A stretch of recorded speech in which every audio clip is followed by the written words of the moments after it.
Sarah's fingers worked methodically at her cardigan sleeves, her movements deliberate despite the tremor in her hands. Colonel Morrison watched with growing impatience, already composing his dismissal speech in his mind. He had allocated exactly 30 minutes for this meeting, and they were approaching the end of that window. His next appointment was with the Pentagon regarding supply chain logistics, a meeting that actually mattered for national security. The cardigan fell away from Sarah's arms, revealing long sleeves underneath. She began rolling up her left sleeve first, the cotton fabric sliding slowly up her forearm. The fluorescent light seemed to intensify as more of her skin became visible, as if the room itself was holding its breath. Colonel Morrison's attention was caught despite himself, his professional training demanding he observe every detail of civilian behavior. As the sleeve reached Sarah's elbow, the first markings became visible. Colonel Morrison's expression shifted from boredom to curiosity, then rapidly to something approaching alarm. What he saw defied immediate explanation. Sarah's skin bore intricate patterns that seemed to have been burned or branded into her flesh, but with a precision that suggested technology far beyond anything he recognized. The markings weren't random scars or tattoos. They formed complex geometric patterns that spiraled around her forearm like a living blueprint. The lines were perfectly straight where they needed to be, curved with mathematical precision where the design demanded it. Each mark was exactly the same width, the same depth, creating a consistency that no human hand could achieve. The scarring had healed completely, suggesting the markings were months old, yet they retained a strange luminescence that seemed to pulse with their own internal light. Colonel Morrison leaned forward involuntarily, his skepticism cracking like ice under pressure. He had seen battlefield injuries, experimental weapons testing, and classified technology demonstrations, but nothing had prepared him for this. The patterns on Sarah's arm resembled circuit boards or navigational charts, containing symbols that looked almost familiar yet completely foreign at the same time. Sarah began rolling up her right sleeve, revealing mirror patterns that completed some kind of symmetrical design. The markings on both arms seemed to complement each other, as if they were two halves of a larger whole. Where the patterns met at her wrists, they formed intricate connecting designs that suggested functionality rather than decoration. These weren't the crude scars of self-harm or the artistic expression of body modification. They were something else entirely. The colonel's military training kicked in as he studied the markings with the analytical mind that had served him throughout his career. The precision suggested laser technology, but no laser he knew could create such intricate patterns without destroying the surrounding tissue. The depth and consistency indicated a controlled process, something that had been done with surgical precision over an extended period.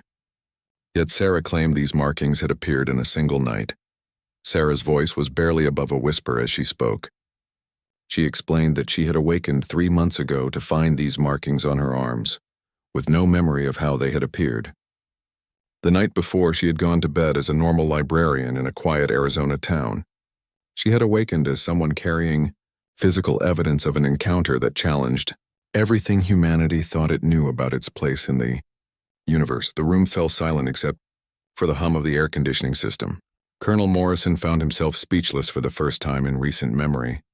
His mind raced through possible explanations, each one more improbable than the last. Could this be an elaborate hoax? The markings were too complex, too precise to be self-inflicted. Could it be the result of some secret government experiment? He would have known about any project capable of this level of technological sophistication. Sarah watched the colonel's face as understanding began to dawn. She had seen this expression before, in her bathroom mirror the morning she discovered the markings. It was the look of someone whose worldview was crumbling, whose fundamental assumptions about reality were being challenged by undeniable evidence. She remembered her own hysteria that morning, the way she had scrubbed at the markings until her skin was raw, desperate to make them disappear. The markings seemed to shift subtly in the artificial light, creating an optical illusion that made them appear almost animated. Colonel Morrison blinked hard, wondering if his eyes were playing tricks on him. But the patterns remained, as real and inexplicable as they had been moments before. He reached for his reading glasses, studying the markings more closely, searching for any sign of fakery or deception. Under magnification, the markings became even more extraordinary. The edges were perfectly sealed, the depth absolutely uniform, the spacing mathematically precise. No human technology could create such perfect scarification, certainly not overnight and without the subject's knowledge. The colonel had seen classified weapons demonstrations, experimental surgical techniques, and cutting-edge manufacturing processes, but nothing that could explain what he was witnessing. Sarah's medical records, which she had brought with her, told an equally impossible story. CT scans and MRI images showed that the markings extended deeper than the surface skin, creating three-dimensional patterns within her tissue. Blood tests revealed trace elements that shouldn't exist in the human body, isotopes that didn't match any known terrestrial source.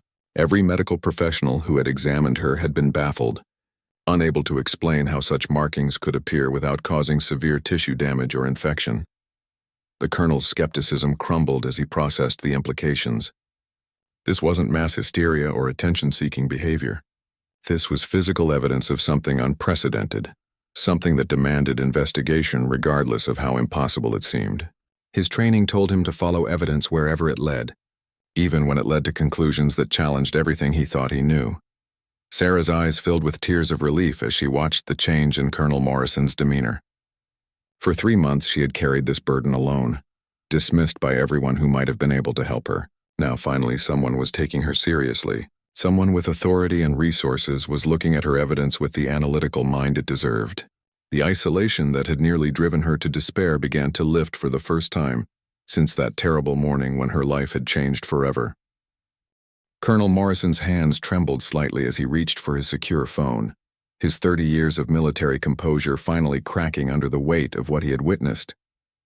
The patterns on Sarah's arms had fundamentally shifted his understanding of what was possible, and his training demanded immediate action. He dialed a number known only to a handful of people in the Pentagon, a direct line to projects so classified that they existed without official names or budget allocations.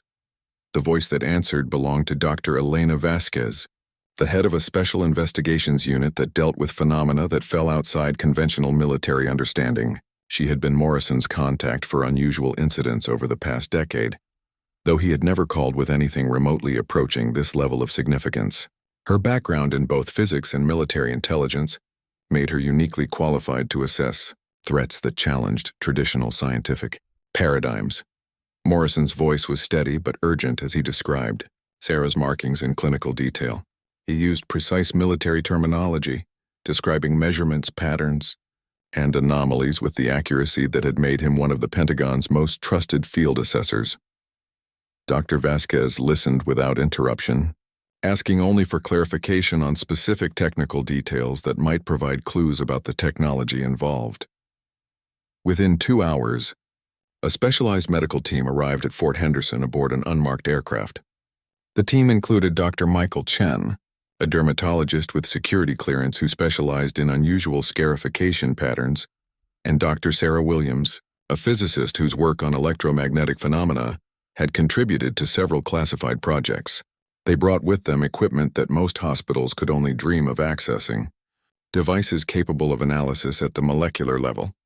Sarah found herself in a sterile medical facility beneath the base, submitting to tests that pushed the boundaries of current medical technology. High-resolution scanners mapped every millimeter of the markings, creating three-dimensional models that revealed their true complexity. The patterns weren't merely surface decorations, but intricate networks that extended deep into her tissue, forming structures that resembled advanced circuitry more than biological scarring. Dr. Chen's initial examination revealed details that defied medical explanation. The scarring showed no signs of inflammation or immune response, suggesting that Sarah's body had somehow accepted the foreign elements without resistance. Tissue samples taken with Sarah's consent revealed crystalline structures embedded within her cells, structures that shouldn't be able to exist in living tissue without causing massive cellular death. The physics team made equally disturbing discoveries. Dr. Williams detected electromagnetic emissions coming from the markings themselves, weak but consistent pulses that followed patterns too complex to be random. The frequency of these emissions fell outside normal human perception, but matched theoretical models for advanced communication systems. Whatever had created these markings had essentially turned Sarah into a living transmitter. As news of the discoveries spread through classified channels, Sarah found herself at the center of the most significant investigation of her lifetime. Scientists and military analysts from across the country began arriving at Fort Henderson, each bringing expertise that might help explain what had happened to her. The small conference room where she had first met Colonel Morrison was replaced by a sophisticated command center equipped with the latest analytical technology. Dr. Vasquez took personal charge of the investigation, recognizing that Sarah's case might represent first contact with technology beyond human understanding. The patterns on Sarah's arms were photographed, scanned, and analyzed by teams of experts working around the clock.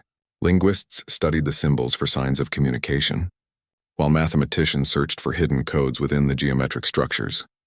Sarah's hometown of Millbrook became the focus of intensive investigation. Military teams combed through the area where she claimed to have encountered the phenomenon, using ground-penetrating radar and electromagnetic sensors to search for any residual evidence. They found traces of unusual isotopes in the soil, electromagnetic anomalies that persisted months after the alleged incident, and reports from other residents who had experienced strange phenomena on the same night. The investigation expanded as more witnesses came forward.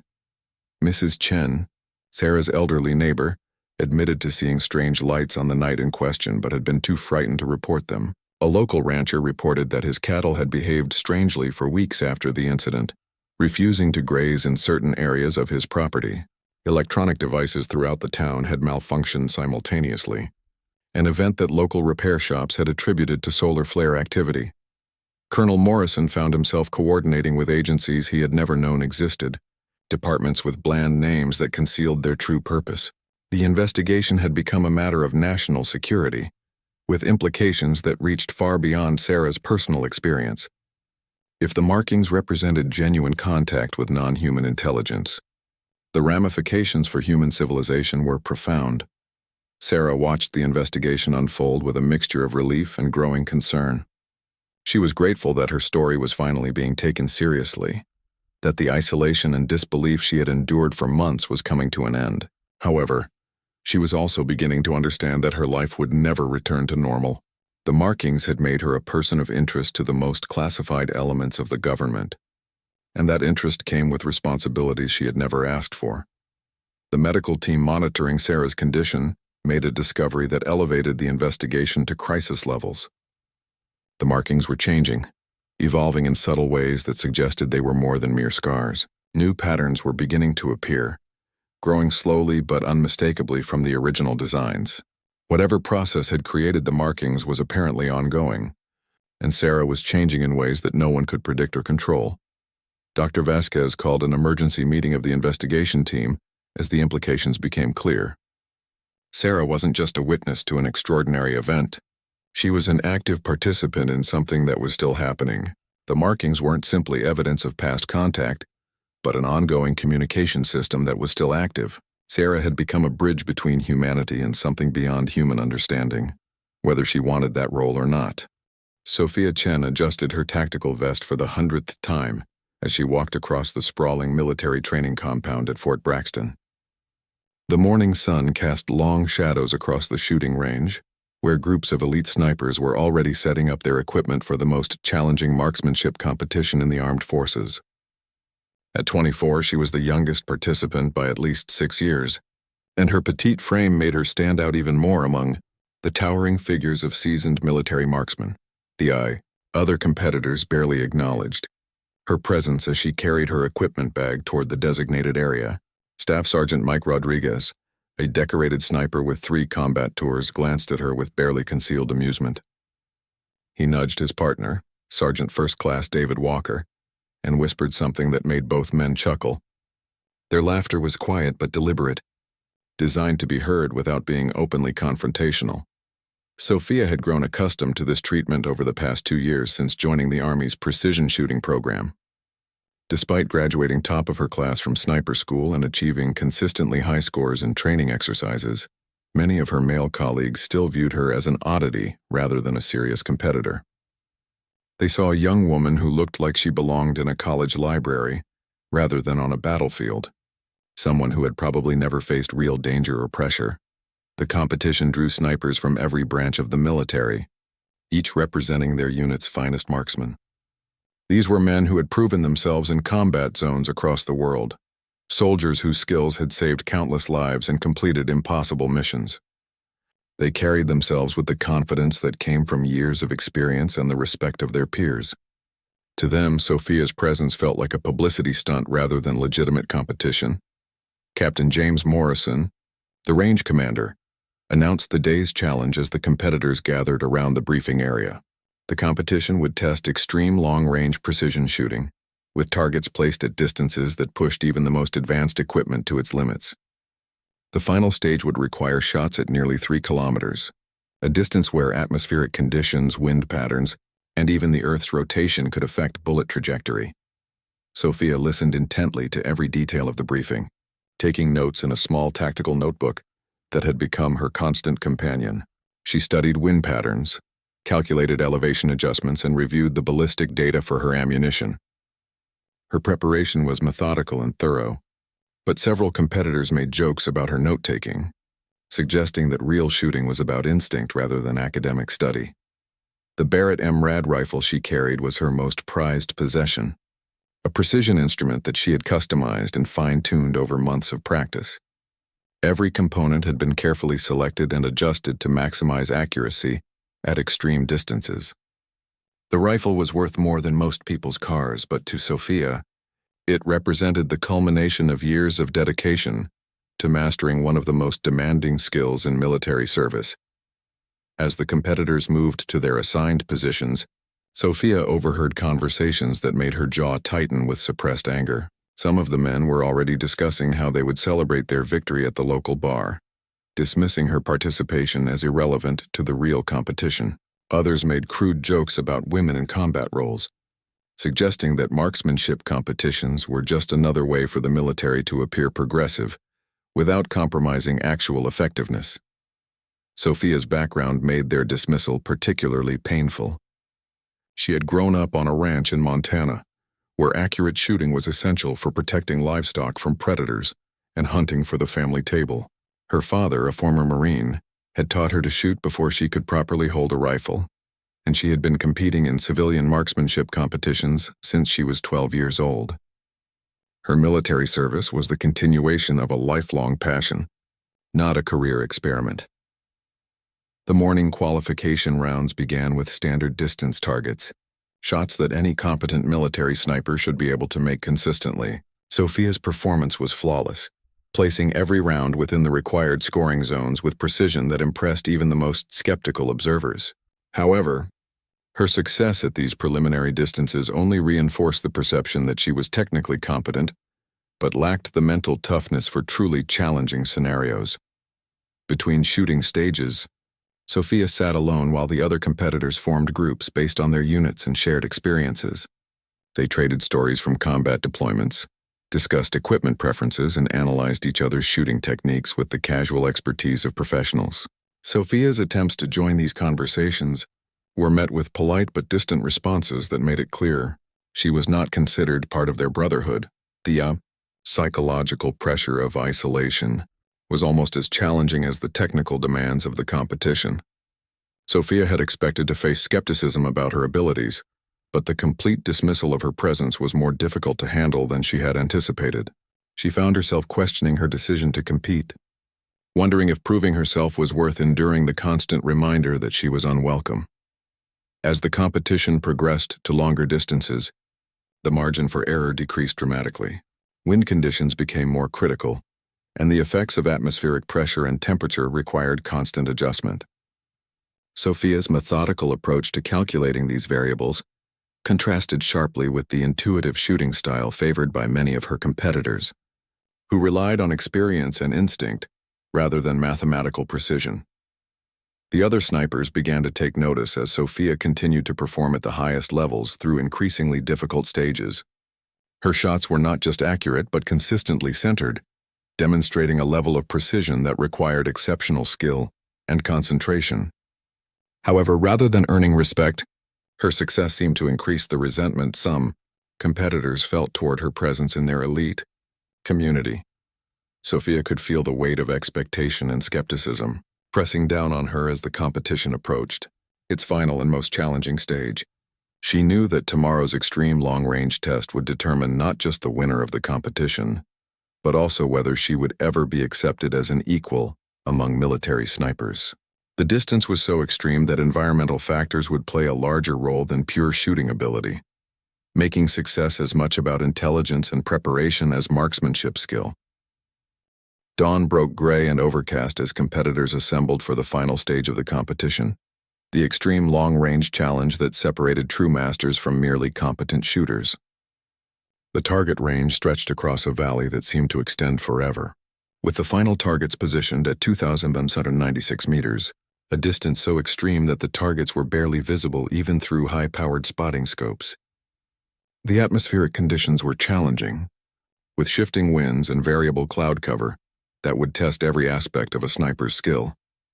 Captain Morrison stood before the 12 remaining competitors, his expression grave as he explained the rules for the final challenge.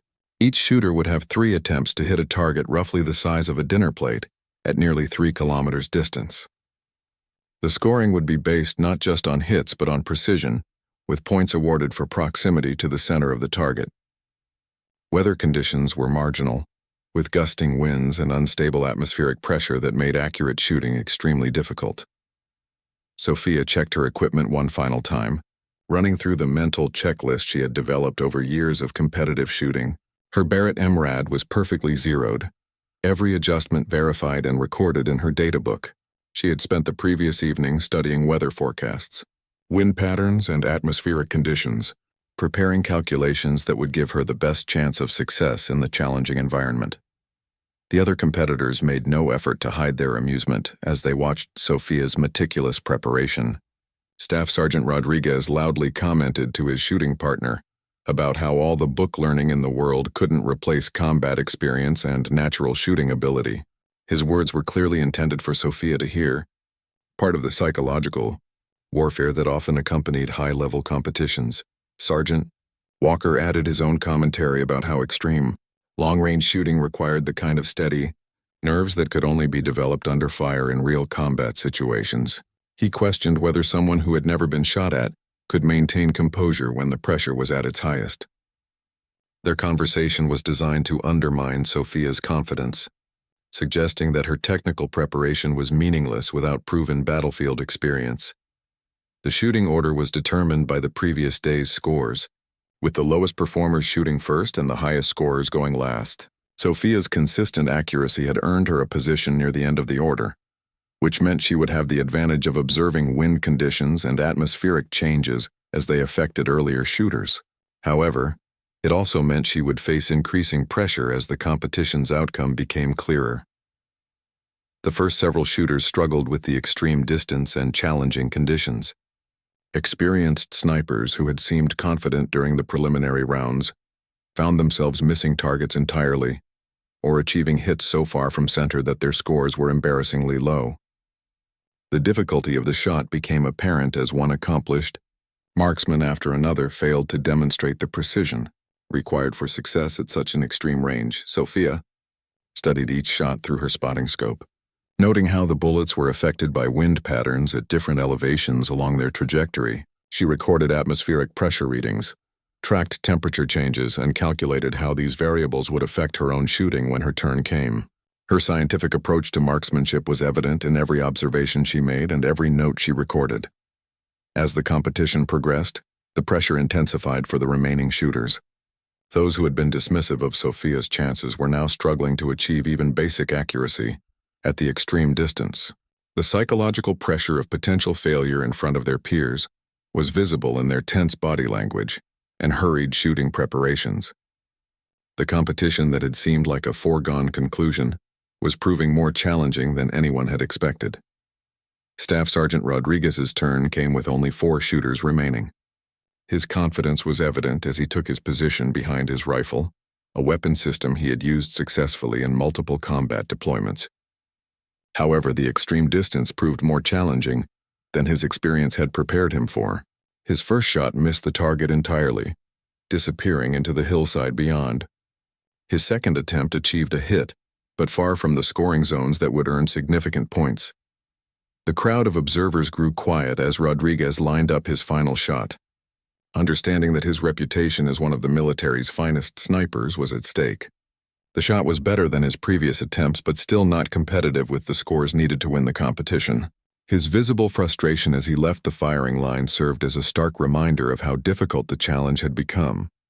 Sergeant Walker's performance was similarly disappointing, managing only one marginal hit in his 3 attempts. The extreme distance and atmospheric conditions had neutralized the advantages that combat experience typically provided, reducing the competition to pure technical skill and scientific understanding of ballistics. The confident predictions of easy victory that had characterized earlier conversations were replaced by tense silence. Only 3 shooters remained when Sophia's turn finally arrived. The pressure was immense, with hundreds of military personnel watching from the observation area and the reputation of female soldiers in combat roles hanging in the balance. Every eye was focused on her as she approached the firing line, carrying her Barrett MRAD with the same calm confidence she had displayed throughout the competition. Sophia took her time setting up her position, making minute adjustments to her rifle rest and checking her scope settings one final time. She consulted her data book, reviewing the calculations she had prepared and updating them based on current atmospheric conditions. Her methodical approach contrasted sharply with the hurried preparations of previous shooters, who had relied more on instinct than scientific precision. The range fell completely silent as Sophia chambered her first round and settled behind her rifle. The extreme distance made the target barely visible even through her high-powered scope, requiring her to trust completely in her calculations and preparation. She controlled her breathing, allowing her heart rate to settle as she prepared to demonstrate that technical precision could overcome skepticism and prejudice. The atmospheric conditions at the moment of her shot were critical, with wind speeds and directions varying at different elevations along the bullet's 3-kilometer trajectory. Sophia had studied these patterns for hours, developing a firing solution that accounted for every variable she could measure or calculate. Her finger found the trigger as she prepared to prove that dedication and scientific understanding could achieve what experience and bravado could not. The weight of history pressed down on Sophia as she prepared for her final shot, understanding that her performance would be remembered and discussed long after the competition ended. 2 perfect shots at nearly 3 kilometers had already established her as one of the finest marksmen in military history, but the completion of a perfect sequence would place her in a category occupied by only a handful of legendary snipers. The silence on the range was profound, with even the wind seeming to quiet in anticipation. Sophia's data book had become a masterpiece of ballistic calculation, filled with precise notations about atmospheric conditions, wind patterns, and trajectory adjustments. Her scientific approach to extreme long-range shooting was being validated with each successful impact, proving that methodical preparation could achieve results that surpassed intuitive shooting methods. She consulted her notes one final time, making minute adjustments based on subtle changes in environmental conditions. The Barrett MRAD had performed flawlessly throughout the competition, delivering the kind of precision that justified its reputation as one of the world's finest sniper rifles. Sophia had customized every component to maximize accuracy, from the trigger system to the barrel harmonics, creating a weapon system that was perfectly suited to her shooting style. The rifle had become an extension of her will, translating her calculations and intentions into bullet impacts measured in millimeters rather than inches. Captain Morrison announced the commencement of Sophia's final attempt with unusual formality. Recognizing that the entire range was witnessing something extraordinary, military photographers documented every aspect of her preparation, understanding that they were recording a historic moment in military marksmanship. The young woman, who had been dismissed as inexperienced, was about to complete a shooting sequence that would be studied and remembered for generations. Sophia's positioning behind the rifle was perfect, the result of years of practice and refinement. Every aspect of her shooting stance had been optimized for stability and consistency, from the placement of her support hand to the angle of her body relative to the target. Her breathing pattern was controlled and rhythmic, allowing her to time the shot for the precise moment when all variables aligned for maximum accuracy. The crosshairs settled on the calculated aiming point with mathematical precision, accounting for every environmental factor that could affect the bullet's 3-kilometer journey. Sophia's firing solution incorporated wind speed and direction at multiple elevations, atmospheric pressure variations, temperature differentials, and even the Coriolis effect caused by Earth's rotation. The complexity of calculations required for such a shot exceeded the capabilities of most military marksmen. Through her scope, the target remained little more than a distant speck, requiring complete faith in her equipment and calculations. The extreme distance meant that any error in her firing solution would be magnified dramatically by the time the bullet reached its destination. Her success depended entirely on the accuracy of her mathematical analysis and the precision of her rifle system, with no margin for error or improvisation. The trigger broke with the same smooth precision that had characterized her previous shots, sending the final bullet of her sequence downrange at tremendous velocity. Sophia maintained her shooting position, following through with the shot as she tracked the bullet's theoretical path toward the distant target. The extreme range created an agonizing wait for confirmation, with 4 seconds passing between shot and impact. The silence on the range was absolute as hundreds of observers strained to spot the bullet impact through their optical equipment. Spotters near the target area focused their scopes on the scoring zones, searching for any sign of dust or debris that would indicate where the bullet had struck. The distance made observation extremely difficult, requiring experienced eyes and high-quality optics to track impacts accurately. When the radio call finally came, it carried news that stunned even the most experienced military marksman present. The third shot had impacted within millimeters of the target center, completing a shooting sequence that represented the pinnacle of precision marksmanship. 3 shots at nearly 3 kilometers, each more accurate than the last, demonstrated a level of skill that redefined what was possible in extreme long-range shooting. The range erupted in spontaneous applause as the implications of Sophia's performance became clear. She had not only won the competition, but had done so with a margin of victory that was unprecedented in the event's history. Her scientific approach to marksmanship had achieved results that exceeded anything accomplished by shooters relying on experience and intuition alone.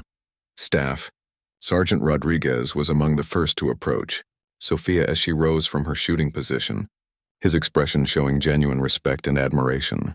His earlier skepticism had been completely replaced by professional appreciation for exceptional skill, regardless of the shooter's gender or experience level. He extended his hand in congratulation, acknowledging that he had witnessed something truly remarkable. Sergeant Walker joined the growing group of competitors gathering around Sophia, each offering their congratulations and asking questions about her shooting techniques. The same men who had dismissed her presence hours earlier were now eager to learn from her methods, recognizing that her scientific approach had achieved superior results to their traditional training methods. Captain Morrison officially declared Sophia the competition winner, but her achievement transcended the simple matter of victory. She had demonstrated that technical precision and methodical preparation could overcome prejudice and skepticism, proving that excellence knew no boundaries of gender or conventional experience. Her performance would be remembered as a watershed moment in military marksmanship. The competitive atmosphere that had characterized the early stages of the event was replaced by collaborative discussion as experienced snipers sought to understand Sophia's methods. Her data book became the center of attention as she explained her ballistic calculations and environmental analysis techniques. The knowledge she shared would influence military marksmanship training for years to come. Sophia's Barrett MRAD had spoken with unprecedented eloquence at 2,196 meters, delivering a message that could not be ignored or dismissed. The rifle that had been customized with such care and precision had validated every hour of preparation and every page of calculations in her data book. Together, shooter and rifle had achieved something that would be discussed and analyzed by marksmen around the world. The young woman who had entered the competition as an outsider was leaving as a legend, her 3 perfect shots having earned her a place among the greatest marksmen in military history. The skepticism and mockery she had endured were now distant memories, replaced by the respect and admiration of her peers. She had proven that dedication, preparation, and scientific precision could overcome any obstacle, including the prejudices of those who had underestimated her abilities. News of Sophia's unprecedented performance spread through military channels with remarkable speed, reaching the highest levels of command within hours of the competition's conclusion. Her 3 perfect shots at nearly 3 kilometers had achieved something that military marksmanship instructors had previously considered impossible. establishing new standards for precision shooting that would influence training programs for decades to come. The young woman who had been dismissed as inexperienced was now being discussed in Pentagon briefing rooms and special operations headquarters around the world. General Patricia Williams, the first female commanding officer of the Army's Special Operations Command, personally called Fort Braxton to congratulate Sophia on her historic achievement. The general understood the significance of Sophia's victory beyond its technical merits, recognizing that her performance had shattered barriers and challenged assumptions that had limited opportunities for women in combat roles. Her success provided concrete evidence that physical strength was less important than mental precision in certain military specialties. The military media descended on Fort Braxton as word of the record-breaking performance reached news outlets specializing in defense and military affairs. Sophia found herself reluctantly thrust into the spotlight as journalists sought to understand how a relatively unknown soldier had achieved something that veteran snipers with decades of experience had never accomplished. Her methodical approach to marksmanship became the subject of detailed analysis and discussion among shooting experts. Staff Sergeant Rodriguez, whose dismissive attitude had characterized the early stages of the competition, became one of Sophia's most vocal advocates as he processed the implications of her performance. His combat experience had taught him to recognize exceptional skill regardless of its source, and he understood that Sophia's scientific approach represented an evolution in marksmanship techniques that could benefit the entire military. His public acknowledgement of her abilities carried significant weight among their peers. The Barrett Firearms Manufacturing Company expressed interest in featuring Sophia in their marketing materials, recognizing that her record-breaking performance with their MRAD rifle system provided powerful validation of their engineering and design philosophy. The extreme precision she had achieved at nearly 3 kilometers demonstrated the weapon's capabilities in ways that no laboratory test could match, proving its effectiveness in the hands of a truly skilled marksman. Military marksmanship schools began requesting copies of Sophia's shooting data and methodology, eager to incorporate her scientific approach into their training curricula. Her detailed calculations and environmental analysis techniques offered insights that could improve the performance of military snipers worldwide, potentially saving lives in combat situations where precision shooting made the difference. Between mission success and failure, Sophia's hometown newspaper in Montana featured her achievement on the front page, with her high school shooting coach expressing pride but not surprise at her success. He recalled her methodical approach to competitive shooting even as a teenager, noting that she had always been more interested in understanding the science behind marksmanship than simply hitting targets. Her military achievement represented the culmination of a lifetime dedicated to perfecting her craft. The competition results were officially certified and entered into military records, establishing Sophia's performance as the new standard for extreme long-range precision shooting.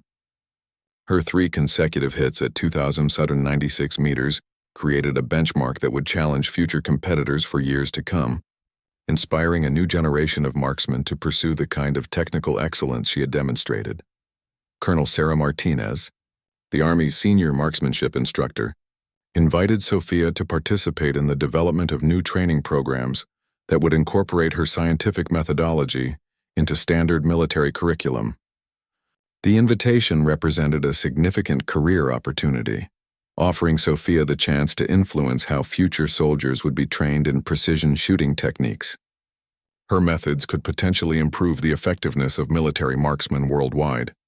The psychological impact of Sophia's victory extended far beyond the immediate military community, inspiring women in various fields who had faced similar skepticism and dismissal. Her story became a powerful example of how technical competence and methodical preparation could overcome prejudice and preconceived notions about capability. Social media platforms buzzed with discussions about her achievement and its broader implications for gender equality in traditionally male-dominated fields.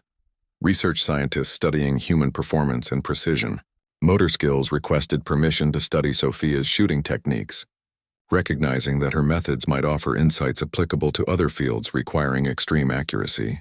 Her ability to consistently achieve millimeter-level precision at extreme distances represented a level of human performance that deserves serious academic study and analysis.